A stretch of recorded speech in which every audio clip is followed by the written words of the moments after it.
ಪ್ರೀತಿಯ ಕನ್ನಡಿಗರಿಗೆ ಶರಣು ಶರಣಾರ್ಥಿ. ಸ್ನೇಹಿತರೆ, ಇವತ್ತಿನ ನಮ್ಮ ಒಂದು ಜಾಬ್ ಸರ್ಚಿನಲ್ಲಿ ಏನು ವಿಶೇಷ ಮಾಹಿತಿಯಪ್ಪ ಅಂತ ಹೇಳಿದ್ರೆ, ಏನು ಸಿವಿಲ್ ಪೊಲೀಸ್ ಕಾನ್ಸ್ಟೇಬಲ್ ಹುದ್ದೆಗಳಿತ್ತು ರಾಜ್ಯ ಸರ್ಕಾರದ, ಅಂದ್ರೆ ಕರ್ನಾಟಕ ರಾಜ್ಯ ಸರ್ಕಾರದ್ದು ಒಟ್ಟು ಇಲ್ಲಿ 3991 ಹುದ್ದೆಗಳ ಅರ್ಜಿಗಳನ್ನು ಆಹ್ವಾನಿಸಲಾಗಿತ್ತು. ಆದರೆ ಇದೇ ತಿಂಗಳು ಅಂದ್ರೆ ಜುಲೈ 3, 2026ಕ್ಕೆ ಈ ಒಂದು ಅಪ್ಲಿಕೇಶನ್ ಅನ್ನ ಕೊನೆಗೊಂಡಿತ್ತು.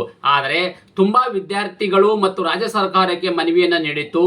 ಒಂದು ಒಳ ಮೀಸಲಾತಿ ಸಲುವಾಗಿ ಮತ್ತೆ ಅಡಿಷನಲ್ ಆಗಿ ಒಂದು ಕಾಸ್ಟ್ ಸರ್ಟಿಫಿಕೇಟ್ ಆಗಿರ್ಬೋದು, ಈ ತರದ ಒಂದು ದಾಖಲಾತಿಗಳಾಗಿರ್ಬೋದು, ಮತ್ತು ಇಂಟರ್ನಲ್ಲೇ ಒಂದು ಇರ್ತಕ್ಕಂಥ ಏನು ಸರ್ವರ್ ಬಿಜಿ ಈ ಥರದೆಲ್ಲ ತುಂಬಾನೇ ಇಶ್ಯೂಸ್ ಇರೋದ್ರಿಂದ ಮತ್ತೆ ಈ ಒಂದು ಆನ್ಲೈನ್ ಅಪ್ಲಿಕೇಶನ್ ಹಾಕಬೇಕಾದ್ರೆ ಇದು ಡೇಟ್ ಅನ್ನು ವಿಸ್ತರಣೆ ಮಾಡಿ ಅಂತ ಹೇಳ್ಬಿಟ್ಟು ರಾಜ್ಯ ಸರ್ಕಾರಕ್ಕಾಗಿರ್ಬೋದು ಮತ್ತು ಗೃಹ ಸಚಿವರಾದ ಪ್ರಿಯಾಂಕಾ ಖರ್ಗೆ ಅವರಿಗೆ ಮನವಿಯನ್ನು ಸಲ್ಲಿಸಲಾಗಿತ್ತು.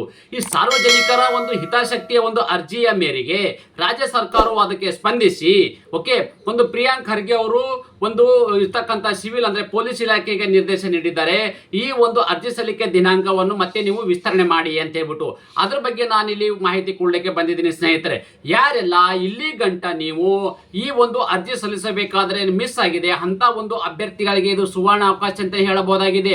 ಯಾರೆಲ್ಲ ತಮ್ಮ ಒಂದು ಲಾಸ್ಟ್ಗೆ ಪೇಮೆಂಟ್ ಅಲ್ಲಿ ಪೆಂಡಿಂಗ್ ಇರ್ತಕ್ಕಂಥದ್ದು, ಇನ್ನೊಂದು ಯಾವುದೋ ಒಂದು ದಾಖಲಾತಿ ಸಲುವಾಗಿ ನೀವು ಯಾರೆಲ್ಲ ಅರ್ಜಿ ಸಲ್ಲಿಸಿಲ್ಲೋ ಅಂತ ಎಲ್ಲ ಅಭ್ಯರ್ಥಿಗಳು ಈವಾಗ ಅರ್ಜಿನ ಸಲ್ಲಿಸಕ್ಕೆ ನಿಮಗೆ ಸುವರ್ಣ ಅವಕಾಶ ಇದೆ.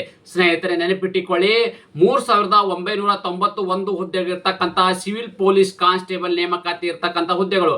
ಹಾಗಾದ್ರೆ ಇನ್ನೊಂದು ನಿಮಗೆ ಇದ್ರ ಬಗ್ಗೆ ನಾನು ವಿಡಿಯೋನ ಮಾಡಿ ಯೂಟ್ಯೂಬ್ ಅಲ್ಲಿ ಹಾಕಿದ್ದೇನೆ. ನಾನು ಸುಮ್ಮನೆ ಜನರಲ್ ಆಗಿ ನಿಮಗೆ ಇನ್ಫಾರ್ಮೇಶನ್ ಕೊಡೋದಾದ್ರೆ, ಸ್ನೇಹಿತರೆ, ಈ ಒಂದು ಹುದ್ದೆನ ನೀವು ಅರ್ಜಿ ಸಲ್ಲಿಸಬೇಕಾದ್ರೆ ಕೇವಲ ಇಲ್ಲಿ PUC ಪಾಸ್ ಆಗಿರ್ತಕ್ಕಂಥ ಅಭ್ಯರ್ಥಿಗಳು ಈ ಒಂದು ಹುದ್ದೆಗೆ ಅರ್ಜಿಗಳನ್ನು ಸಲ್ಲಿಸಬಹುದು. ಏನು ಹೈದರಾಬಾದ್ ಕಲ್ಯಾಣ ಕರ್ನಾಟಕಕ್ಕೆ ಕರೆದಿರ್ತಕ್ಕಂಥ ಅಂದ್ರೆ ಕಲ್ಯಾಣ ಕರ್ನಾಟಕ ಕರೆದಿರ್ತಕ್ಕಂಥದ್ದು 596 ಹುದ್ದೆಗಳಿದ್ದಾರೆ. ಬೆಂಗಳೂರು ಸೇರಿದಂತೆ ಓವರ್ ಆಲ್ ಕರ್ನಾಟಕಕ್ಕೆ 3395 ಹುದ್ದೆಗಳ ಅರ್ಜಿಗಳನ್ನು ಆಹ್ವಾನಿಸಲಾಗಿದೆ. ಅದೇ ರೀತಿ ಇದರ ಒಂದು ಅಪ್ಲಿಕೇಶನ್ ಯಾವಾಗ ಸ್ನೇಹಿತರೆ, ಇಂಪಾರ್ಟೆಂಟ್ ಮಾಹಿತಿ ಇದಾಗಿರಲಿದೆ ನೋಡಿ. ಅರ್ಜಿ ಸಲ್ಲಿಕೆ ಪ್ರಾರಂಭ ದಿನಾಂಕ ಯಾವಾಗಪ್ಪ ಆಗಿತ್ತಪ್ಪ ಅಂದ್ರೆ ಜೂನ್ 8, 2026ರಂದು ಅರ್ಜಿ ಸಲ್ಲಿಕೆ ಪ್ರಾರಂಭವಾಗಿತ್ತು. ಅರ್ಜಿ ಸಲ್ಲಿಕೆ ಕೊನೆಯ ದಿನಾಂಕ ಜುಲೈ 3, 2026ಕ್ಕೆ ಕೊನೆಗೊಂಡಿತ್ತು. ಆದರೆ ಮತ್ತೆ ಅಭ್ಯರ್ಥಿಗಳ ಮನವಿಯ ಮೇರೆಗೆ ಮತ್ತೆ ಎಕ್ಸ್ಟೆಂಡ್ ಮಾಡಿದ್ದಾರೆ.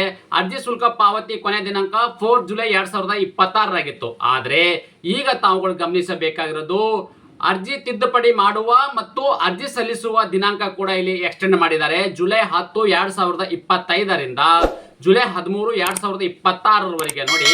ನಿಮಗೆ ಅರ್ಜಿ ಸಲ್ಲಿಸಲು ಕೊನೆಯ ದಿನಾಂಕ ಇರೋದು ಯಾವಾಗಪ್ಪ ಅಂದ್ರೆ ಜುಲೈ 8 ನೋಡಿ, ಜುಲೈ 8, 2026 ಮತ್ತು ಅರ್ಜಿ ಶುಲ್ಕವನ್ನು ಪಾವತಿಸಲು ಕೊನೆಯ ದಿನಾಂಕ ಜುಲೈ 8, 2026.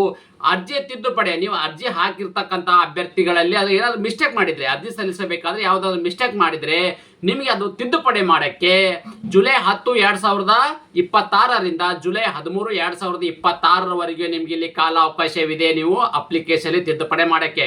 ಅದೇ ರೀತಿ ಲಿಖಿತ ಪರೀಕ್ಷೆ ದಿನಾಂಕ ಕೂಡ ಇಲ್ಲಿ ಮೆನ್ಷನ್ ಮಾಡಿದ್ದಾರೆ. ಆಗಸ್ಟ್ 2, 2026ಕ್ಕೆ ಲಿಖಿತ ಪರೀಕ್ಷೆ ಎಕ್ಸಾಮ್ ನಡೆಯಲಿದೆ.